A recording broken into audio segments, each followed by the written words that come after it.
Are you going to wait for the car? Yeah. Good idea. Very, very good. Every year, around 750,000 people pass their driving test and take to the roads unsupervised. Under 24s make up 5% of the traffic on the roads, but they're involved in 20% of accidents causing death or injury.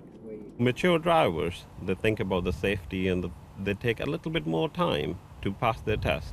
So when they're taking more time, obviously they're getting more experience. So the more experience make you a safe driver. So the Department of Transport has commissioned research ahead of drafting new legislation.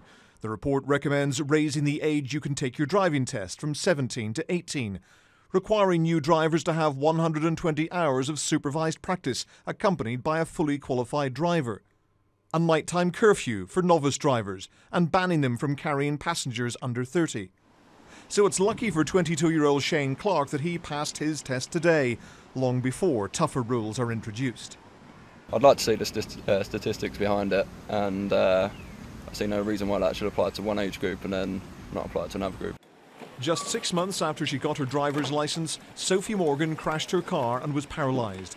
But she says better education and not tougher laws is the answer.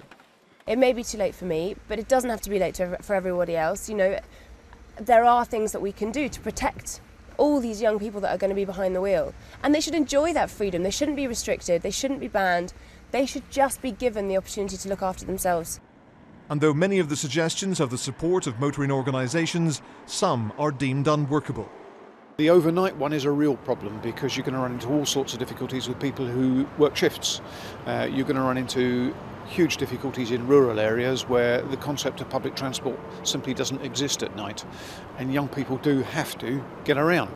The proposals are a long way from becoming law, and some of them may be considered so impractical that they are completely dropped. However, there is already a part of the UK which has restrictions on newly qualified drivers, and there are even tougher rules about to be introduced. Newly qualified drivers in Northern Ireland have to display an R plate for a year and are restricted to 45 miles per hour. But new legislation has been introduced which would force people to take driving lessons for 12 months and then make new drivers display an N plate for 2 years to warn other motorists. With having a full year to learn, it's hopeful that young drivers and new drivers will become accustomed to driving in all kinds of conditions, and the emphasis will be on learning to drive rather than learning to pass the test. Northern Ireland may have travelled further down the road of restrictions on novice drivers, but it seems likely the rest of the UK is heading in the same direction. Ian Woods, Sky News.